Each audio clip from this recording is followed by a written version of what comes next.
निष्कर्ष जो 99.99% लोग की क्लैरिटी में नहीं है और ये मान के जी रहे हैं कि नहीं इससे काम चल जाएगा। कम से कम इस शिविर के माध्यम से आपको ये सूचना मिली कि जैसा हम जी रहे हैं इसमें कितनी भी मेहनत कर लें ये अधूरा ही रहने वाला है। इसलिए मैंने शुरू में कहा था कि यदि जिंदगी का एड्रेस ही गलत है तो कितने साल कितने घंटे मेहनत करेंगे कि मंजिल को पाएंगे। ठीक है, तो एड्रेस मिल गया कि जिंदा रहना जीने के लिए है और जीने का स्वरूप सामने आ जाए उसके लिए थोड़ा सा काम किया जाए, है ना। यूट्यूब में सब उपलब्धि है, कम से कम घर में ग्रुप्स बना के बैठे। देखो लोगों ने ना अपनी सीमाओं में भी बहुत अच्छे अच्छे काम किए। राजकोट में एक हमारी बहन है, उसने यूट्यूब में देख के जब अकेले बैठते हैं ना तो उतने अच्छे निष्कर्ष या उतना गहरा लिसनिंग नहीं होता है। आप यूट्यूब को टीवी पे लगा लो और 2 परिवार 3 परिवार मिलके बैठ जाओ और रोज 1 घंटा चलाओ और उसमें से फिर उसके ऊपर बैठ के 1 घंटा चर्चा करो, क्या ठीक लगा क्या ठीक नहीं लगा। तो सबके अलग अलग व्यूज आते हैं, उसमें जिसको अच्छी क्लैरिटी बनी है वो दूसरे को कह भी पाता है। जब 4 लोगों के बीच में हम जो सही हम तक पहुंचा, कम से कम सूचना के रूप में पहुंचा, उसको सुना हुआ सुनाने के काम आता है, ये पहला चरण है। कम से कम मैं ठीक सुना पा रहा हूं, ये दीवारों को तो नहीं सुनाएंगे ना, आदमी को ही सुनाएंगे। तो और हम सोचें कि अपने परिवार में हम बैठ जाएंगे तो समीकरण बनते नहीं। अपने परिवार के साथ में बैठना बड़ा पुण्य का काम है यदि अपना परिवार बैठ पाए। अक्सर ये हो जाता है कि सभी एक दूसरे से परिचित हैं और कुछ ना कुछ बीच में गैप्स आ ही जाते हैं, तो हार्मनी नहीं बनती है कि मिलके बैठ पाए। लेकिन जब एक दूसरा परिवार आके हमारे यहाँ बैठता है वीकली, तो वो परिवार आता है तो फिर हमारा परिवार भी बैठ जाता है। और जितनी देर एक दूसरा परिवार हमारे परिवार में आके बैठता है या 2 परिवार आके हमारे परिवार में बैठते हैं, उतनी देर के लिए हम फिर से एक रिफ्रेश तरीके से घर में वो बातें रोजमर्रा की खत्म हो जाती हैं और जो 4-10 लोगों के बीच की बात थी वो शुरू हो जाती है। ऐसे में समझने का कुछ काम करते हैं तो हम उसमें ज्यादा आराम से इन्वॉल्व, हमारा परिवार भी उसमें आराम से बैठ पाता है, अकेले में हमारा परिवार भी नहीं बैठ पाता। तो इसलिए एक बड़ी घटना ये है कि यदि आप चाहते हैं कि ये उत्साह जो थोड़ा सा बना है, जो आशा की किरण थोड़ी सी दिखाई दी है, ये लगातार बनी रहे, तो जहां जहां वीकली गोष्ठी में शुरू हो पाई वहां लोग बच पाए, नहीं तो वापस ये 2-3 हफ्ते में आप वहीं पहुंच जाते हैं जहां से चले थे। तो या तो आपके परिवार में 2 परिवार बैठने आ रहे हैं, 2 लोग बैठने आ रहे हैं, या आप किसी दूसरे के परिवार में जा रहे हैं, तो वीकली 2 घंटे के लिए, अभी तो इतनी ही हमारी जरूरत है कि वीकली 2 घंटे के लिए यदि हम किसी ग्रुप में शामिल हो पा रहे हैं तो हमारी कंटिन्यूटी बनी रहती है, आगे बढ़ने का उत्साह बना रहता है, नहीं तो रिवर्स मार जाता है। तो मिनिमम इतना सुनिश्चित करें। गाजियाबाद में तो ये सॉरी अहमदाबाद में तो काफी सारे ग्रुप्स हैं जो बैठ रहे हैं और इस ग्रुप के लिए, हाँ जी पोषक भाई, इस ग्रुप के लिए आगे वीकली बैठने के हिसाब से आप लोगों ने कुछ सोचा होगा, कुछ प्लान किया होगा, तो वो देखिए कि वीकली कैसे बैठेंगे, कहाँ कहाँ लोकेशन। मैंने तो पहले दिन कहा था कि लोगों को उस तरह से बिठा लीजिए और अपने मेंटर्स उनके साथ एलोकेट करिए ताकि ये कंटिन्यूटी बनी रहे। कुछ किया किया किया है? एरिया वाइज गोष्ठी करते हैं रोज, है ना।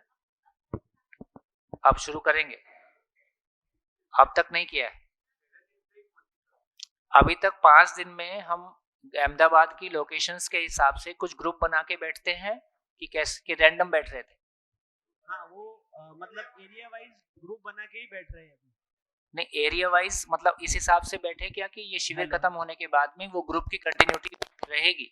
हेलो हेलो, अभी तक जो गोष्ठियां हो रही थी प्रतिदिन 2 से 3 बजे, वो उसी क्षेत्र के हिसाब से ही हो रही थी। बहुत बढ़िया। और कल शाम को 6 से 7 बजे एक गोष्ठी का आयोजन किया था। उसमें एक निष्कर्ष ये निकला है कि कुछ करीबन 25-30 लोग हैं जो इसको अध्ययन करना चाह रहे हैं, सभी किताबों से जो है वो गो थ्रू होना चाह रहे हैं। तो ऐसा तय किया है कि हर महीने 5 दिन ये शिविर के बाद एक अध्ययन बिंदु शिविर और उसके 1 महीने बाद जो है वो अध्ययन शिविर शुरू करेंगे, ऐसा एक बात है। और बाकी जो गोष्ठी की अलग अलग जगह पे जो करने वाले हैं उसकी सूचना हम ग्रुप में रखेंगे। बढ़िया बढ़िया। हाँ जी।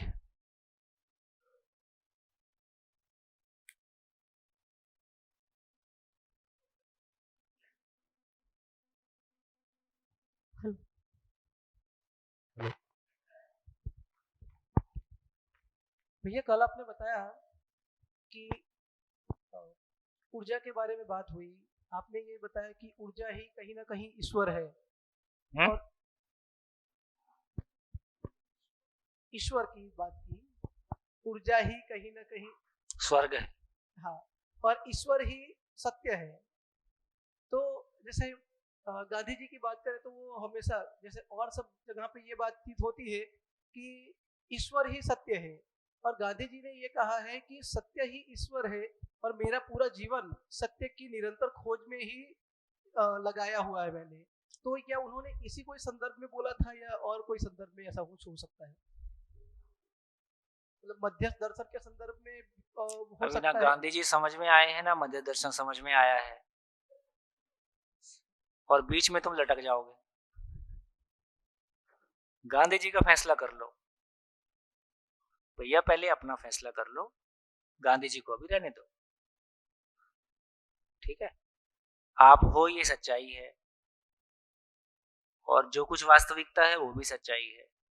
उसके बारे में जो सूचना आई है इसी को गहरे से लेके जाओ। अभी ये फैलाव वाले काम को निर्णय पूर्वक रोक दो, क्योंकि शब्द तो वही हैं। गांधी जी ने जिन शब्दों का संदर्भ किसी रेफरेंस में किया, शब्द किसी संदर्भ सहित यूज होता है। सत्य के हिसाब से वो क्या कह रहे थे, मैंने कल ही आपको कहा, अभी तक सत्य किसको बोल रहे थे? घटी घटनाओं को एज इट इज रिपीट करने को सत्य बोल रहे थे। यहां सत्य किसको बोल रहे हैं, है ना? तो जो अभी तक जिसको सत्य बोल रहे हैं वो तो आउटराइटली गलत है। सत्य के प्रति हमारी आस्था है कम से कम, कि कोई ऐसी चीज जो बदलती नहीं है, ये भी हमारी आस्था है। तो सच्ची घटनाएं और सत्य दो अलग अलग बात हो गई। घटी घटनाओं को रिपीट करना सच्ची घटनाएं बोल सकते हैं, है ना, सत्य आधारित। तो ऐसा हमारा बहुत सारे शब्दों का अलग अलग रेफरेंस में यूज कर डालते हैं। अब गांधी जी के लिए सत्य क्या था और उनके लिए ईश्वर क्या था, अब ये बड़ा मुश्किल है अभी तय करना। तो अभी कम से कम इतना कर सकते हो, यदि गांधी जी को पढ़ के कुछ प्रेरणा पानी है, कुछ करना है, तो उस साहित्य की गहराई में डूबो, और जिसने गांधी जी को समझा हो, जिया हो, ऐसे व्यक्ति से मिलो, वो ज्यादा उपयोगी काम है। तो इसका मतलब है कि यदि अब इसको समझ के अपनी जिंदगी जीनी है, तो यहाँ सत्य को किस वास्तविकता के लिए यूज किया गया है, तो ठीक से उसको समझें और आप जीने की कोशिश करें। ये रेफरेंस को मिलाने की कोशिश करेंगे तो अपन पार नहीं पाएंगे। ये सभी के लिए मैसेज है कि अपन इस तरह से जाएंगे तो पार नहीं पाएंगे। हाँ, एक लेवल पे आप वो अधिकार पालो, फिर सबसे मिला लेना। किसी भी कंपैरिजन करने का अधिकार उसके पास है जिसके पास दोनों की कंप्लीट क्लैरिटी हो। तब हम कंपैरिजन कर सकते हैं, तब उस कंपैरिजन का फायदा हो सकता है, लेकिन अभी उसका फायदा नहीं। ठीक है, हाँ जी, और बोलिए।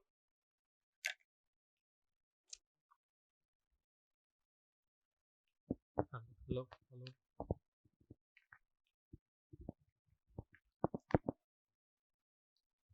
आप सभी की चेतना को मेरा प्रणाम, और हमारी चेतना को हमसे मिलाने के लिए भैया की चेतना को सबसे बड़ा प्रणाम। मेरा प्रश्न नहीं समझ, माइक ऊपर कर ले। हाँ, समझना चाहती हूँ थोड़ा। आपने ईश्वर की वास्तविकता बताई, पूरा सच बताओ तो जो तीसरे दिन के दोपहर से शुरू हुआ था, तो लग रहा था भैया कहाँ लेके जा रहे हैं समझ में नहीं आ रहा है। वो हो रहा था जो चौथे दिन में सब पत्ते खुल गए कि हम ईश्वर की ओर जा रहे थे। तब मेरा एक प्रश्न निकला था, आपने मानव लक्ष्य के बारे में बताया, जिसमें आपने बताया कि आप डिटेल में नहीं जाएंगे। तो प्रश्न ये था, आपने एक वर्ड बोला था कि मानव लक्ष्य पहले से तय है। कहाँ तय है, कैसे तय है, और वो क्या चीज है, वो समझना था। हाउ, देखिए इसमें जो कंफ्यूजन है आपका वो भी मेरे को ध्यान में आ रहा है। इनका क्वेश्चन सब तक पहुंचा है ना? इनका क्वेश्चन क्या है वो मैं बता देता हूं, मैं बताता हूं, फिर आप हाँ करना कि तय है कि नहीं है। आपका कंफ्यूजन क्या है, मैं उसको जैसा समझ पा रहा हूं तो मैं उसको शेयर करता हूं, फिर आप बोल देना। आप ये कह रही हैं कि यदि मानव लक्ष्य मानव के पैदा होने के पहले से तय है, आप लक्ष्य को, जिसको हम बोलचाल की भाषा में डेस्टिनी बोलते हैं, उससे मिक्स कर रहे हो, करने से मिक्स कर रहे हो कि क्या मेरे को जो करना है वो पहले से तय है, यदि मैं ठीक समझ रहा हूं तो। ऐसा नहीं है तो आप बताइए। तो पूरी जो ईश्वर की वास्तविकता हमने समझी, जैसे खालिस्तान, ऊर्जा, तो आपने छोटा सा मानव लक्ष्य जो बताए थे, 4 जितने थे, तो उसमें आपने बताया था कि पहले से तय है, तो वो पहले से तय है तो उसका क्या मतलब है? जी, और अगर तय है तो कहाँ तय है? तो अगर आप उसको डेस्टिनी भी बता सकते, क्योंकि लक्ष्य तो वही है कि जहाँ हमारी डेस्टिनी या हम चलो मैं डेस्टिनी को उसको लेकर बोल, जाते हैं। हाँ। देखो एक बात तो ये सूत्र ये कहता है कि जो जिसको महत्वपूर्ण मानता है उसके लिए अपना तन मन धन लगाता है। ये ध्यान में आ गया? जो जिसको महत्वपूर्ण मानता है उसके लिए अपना तन मन धन लगाता है। आज भी आपने जिस चीज को लक्ष्य माना है उसके लिए आप लगे रहते हो। जैसे मान लो बहनों ने मान लिया कि भाई बच्चों का, परिवार का पालन पोषण हमारी जिम्मेदारी है, तो आप देखो कैसे पूरी जिंदगी परिवार के लिए लग गई है ना। किसी ने माना कि जॉब में, मेरी जॉब को डिलीवर करना मेरी जिम्मेदारी है ना। तो जिसने जिस चीज को मान लिया, तो जिसने राजनीति को मान लिया, धर्म को मान लिया, सेवा को मान लिया, पैसे कमाने को मान लिया, परिवार को मान लिया, तो आज भी ये समझ में आया कि हमने जो लक्ष्य स्वीकारा हुआ है उसी के लिए सब कुछ अपने आप चलता रहता है। तो एक बात समझ में आ गई कि मानव ने लक्ष्य के रूप में जो स्वीकारा हुआ है, चल सब कुछ उसी के लिए रहा है। उसकी जितनी आपकी क्लैरिटी है, जो लोग अपने लक्ष्य के लिए जितना क्लियर हैं, उतना उसके लिए फोकस्ड हैं, उतने बड़े रिजल्ट्स आए हैं। अब किसी ने लक्ष्य बना लिया कि मेरे को फुटबॉलर बनना है, किसी ने क्रिकेटर बनना है, किसी ने फिल्म बनना है, ऐसे भी हमने स्वीकारा हुआ है। तो मान लो बन भी गए तो क्या निकला? बन भी गए तो आपका पैशन पूरा हो गया, आप सेलिब्रिटी हो गए, बहुत सारा पैसा आ गया। क्या इससे मेरे भाव और विचार हमेशा के लिए सुखदायी हो गए? क्या इससे मेरे परिवार में संबंध और समाज भय से मुक्त हो गया और प्रकृति में संतुलन हो गया? तो इसका मतलब हुआ कि जिनको अभी हमने लक्ष्य के रूप में स्वीकारा है, ये सभी कुल मिला के शरीरगत और भौतिक चीजों के साथ ही जुड़ा हुआ मामला है, ये पूरा नहीं पड़ रहा है। फिर ये भी हमारे ध्यान में आ गया कि सभी मानव मूलतः सुख चाहते हैं और सुख की निरंतरता चाहते हैं। ये मानव के पैदा होने के पहले से तय है कि नहीं? ये बाय नेचर तय है। अब हम 5 दिन के बाद ये चर्चा कर सकते हैं कि सभी मानव सुखी होना क्यों चाहते हैं। अब इस पे बात कर सकते हैं, क्यों सुखी होना चाहते हैं? कि सभी मानव में सुख कहां से आ गया? सभी मानव में सुख की चाहना कहां से आ गई है? कहां से आ गई है? बेसिकली सुख धर्मी है। ये कैसे हो गया? अब तो खुलेगा ना आगे, और क्वेश्चन तो बचेगा नहीं है। मैं प्लस शरीर तो ठीक है, सुख धर्मी भी ठीक है, पर ये आया कहां से? खालिस्तान से जो ऊर्जा है? ऊर्जा की अभिव्यक्ति। तो मूल बात कहां से आई कि मैं, ये सभी इकाइयां मूल ऊर्जा में ऊर्जित हैं। मूल ऊर्जा अपने आप में सुखप्रद है। मूल ऊर्जा स्वयं में सुखप्रद वास्तविकता है। उस मूल ऊर्जा में ऊर्जित होने के आधार पर मानव में सुख की कामना बनी हुई है। मैं, ये खालिस्तान स्वयं में ज्ञान है, उसमें होने मात्र से मानव में ज्ञान की प्यास बनी हुई है। मानव में ज्ञान की प्यास बनी हुई है, यही मानव में सही गलत को खोजने के रूप में बना रहता है। तो मूल पकड़ में आए बिना अपने को हर चीज का आंसर कहां जाके मिल रहा है? सहअस्तित्व में। तो जब तक सहअस्तित्व की क्लैरिटी बन रही है तब हमको हर जगह का आंसर मिल रहा है आखिरी पॉइंट पे जाके। तो इससे ये समझ में आया कि धरती के सभी मानव में जो सुख की कामना है वो सहअस्तित्व का प्रकटन, सहअस्तित्व का प्रभाव मानव से व्यक्त है, सुख की कामना के रूप में, सही गलत को पहचानने के रूप में, पाप और पुण्य को पहचानने के रूप में, उचित अनुचित को पहचानने के रूप में। ये सब कुछ माने एक छोटे बच्चे में भी वो दिखता है अपनी जिज्ञासा के रूप में। एक छोटा बच्चा क्वेश्चन पूछता है, ये क्या है, वो क्या है। क्यों पूछ रहा है वो? क्योंकि उसके भीतर सही को जानने की, उसके भीतर भी ज्ञान की प्यास है। तो ये भी समझ में आया कैसे आया। अब सभी मानव में सुख की कामना है, अब पूरा कैसे होगा? यदि सभी मानव में सुख की कामना है तो उसके पूरा होने का डिजाइन भी सभी मानव के लिए कोई एक ही होगा कि अलग अलग तरीके से हो जाएगा? यदि सभी मानव में सुख की कामना एक है, देखो रसगुल्ले से सुख पाया कि संबंध से सुख पाया, फाइनली मैं पा सुख ही रहा हूं। प्यार करके सुख पाया कि द्वेष करके, हत्या करके सुख पाया अपना, या दुख कम किया, तो फाइनली तो कर जो कुछ रहा हूं वो सुख के लिए कर रहा हूं। ये बात ध्यान में आ गई। इसका मतलब है कि यदि ऐसा है तो सभी मानव के लिए सुखी होने का तरीका, सुख तक पहुंचने का जो मामला है, तो उसी को मानव लक्ष्य बोल रहे हैं। तो मानव लक्ष्य मानव के सुखी होने का आधार है। मानव में सुखी होने की कामना है, सुखी होने के लिए क्या करना है? मानव लक्ष्य को पाना है। मानव में सुखी होने के लिए मानव लक्ष्य को पाना है। क्या मानव लक्ष्य है? मानव समाधान से, समझण से सुखी होता है। ये एक मानव के लिए है कि सभी मानव के लिए? सभी मानव के लिए है। यदि मानव में समाधान आ जाएगा तो वो फिर पड़ोसी को गाड़ी से चमकाएगा कि अब समझण के आधार पर पड़ोसी से प्यार करेगा? प्यार करेगा। फिर मकान कैसा बनाएगा? जैसी उसकी जरूरत होगी। तो मकान स्टेटस सिंबल होगा कि रहने की जगह होगी? ये चेंज हो गया। तो पहली बार जब मानव को अपनी तृप्ति, अपनी पहचान, जब उसको अपने होने से मैं को पहचान के मैं की पहचान मिल गई, मैं की तृप्ति मिल गई, तो अब मेरे को दूसरे को चमकाने की आवश्यकता नहीं है। यहां से मैंने अपनी आवश्यकताओं को पहचानना शुरू किया। अपनी आवश्यकताओं को पहचानता हूं तो पहली बार समृद्धि के भाव में आता हूं। यदि पड़ोसी को नहीं चमकाना है तो इस सभा में बैठे कितने लोग ये बोल सकते हैं कि जितने साधन हमारे पास आज हैं वही शरीर यात्रा के लिए काफी हैं? यदि पड़ोसी को नहीं चमकाना है तो जितने साधन हमारे पास आज हैं पर्याप्त हैं? कितने लोग हाथ उठा सकते हैं? वे देखो, इसका नाम समृद्धि है। ये जो दूसरे से कम महसूस होने वाला काम है ये हमेशा के लिए खत्म हो गया। तो इसका नाम समाधान ही समृद्धि के रूप में, समाधान ही समृद्धि के रूप में व्यक्त होता है। समाधान ही अभाव मुक्त मानसिकता के रूप में व्यक्त होता है।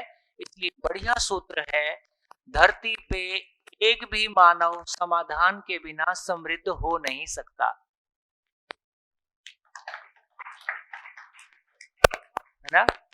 धरती पे एक भी मानव समाधान के बिना समृद्ध हो नहीं सकता, क्योंकि जब तक उसके पास समझण नहीं है, तब तक उसके पास मैं की पहचान नहीं है, तब तक उसके पास मैं की तृप्ति नहीं है, तब तक उसके पास संबंध की तृप्ति नहीं है, मैं की तृप्ति नहीं है, संबंध की तृप्ति नहीं है। तो तृप्ति पाने के लिए कहां जाएगा?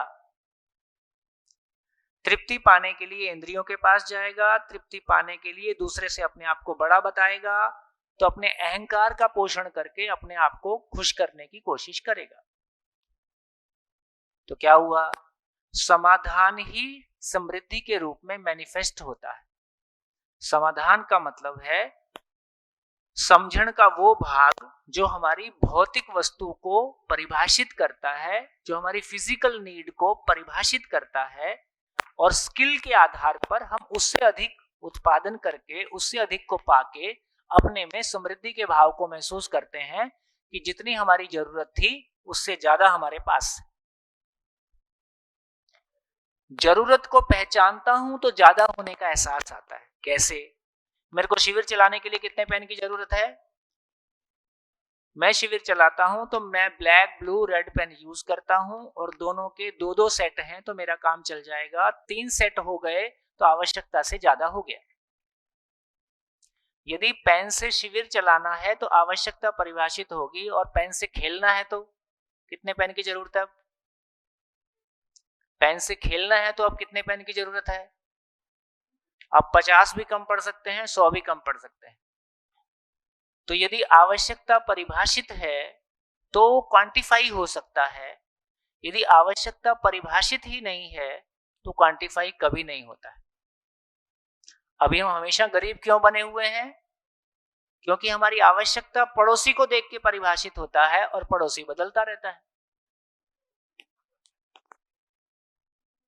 इसलिए हमेशा किसी से कम महसूस करते रहते हैं। तो मेरी आवश्यकताएं, है ना, मेरी बोतल में कितना पानी है? जितनी मेरी शाम तक की जरूरत है। तो मेरी बोतल में जितना पानी है वो मेरी शाम तक की जरूरत से ज्यादा है, तो मेरे को लगता है कि जितनी जरूरत है उससे ज्यादा पानी मेरे पास उपलब्ध है। नहीं, आपकी बोतल का साइज बड़ा है, मेरी तो बोतल छोटी है। अब झंझट शुरू। कोई बाल्टी रख के बैठ गया तो मैं क्या करूंगा? तो इसका मतलब है कि समाधान ही समृद्धि के रूप में मैनिफेस्ट होता है। सारे लोग समझण के साथ हो गए तो ये एक दूसरे का पोषण करेंगे कि शोषण करेंगे? इसी का नाम भय मुक्त समाज है। तो समाज अभय हो जाए। मानव में समझण हो गया तो प्रकृति के साथ कैसा जिएगा? प्रकृति को नुकसान नहीं पहुंचाएगा। तो समाधान, मानव में समाधान, परिवार में समृद्धि, समाधान समृद्धि, समाज में अभय, प्रकृति में सहअस्तित्व। तो मानव में समाधान हो जाए इसका नाम सुख है, परिवार में समाधान समृद्धि हो जाए इसका नाम शांति है, समाज में समाधान समृद्धि और अभय हो जाए इसका नाम संतोष है, और प्रकृति में संतुलन सुनिश्चित हो जाए इसका नाम आनंद है। सुख, शांति, संतोष, आनंद पा गए।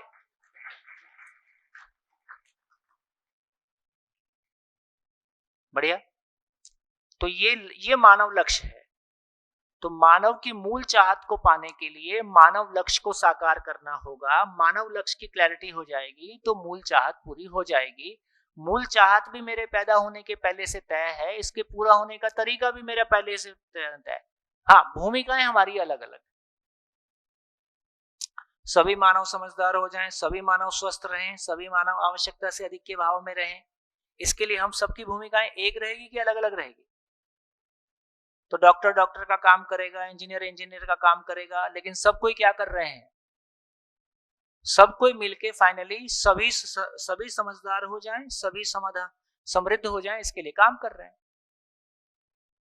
तो हमारी भूमिकाएं अलग अलग रहेंगी, हमारे रोल अलग अलग रहेंगे, लेकिन सारे रोल ही मानव लक्ष्य को मैनिफेस्ट करेंगे, मानव लक्ष्य को साकार करेंगे। तो इस रूप में हम में से हर व्यक्ति का करने वाला पक्ष अलग अलग हो सकता है, लेकिन फाइनली हम सभी मानव लक्ष्य के लिए काम कर रहे हैं। हमका सबका लक्ष्य मानव लक्ष्य, और मानव लक्ष्य हमारे पैदा होने के पहले से तय है। हमारी भूमिकाएं अलग अलग। बढ़िया, और बोलिए।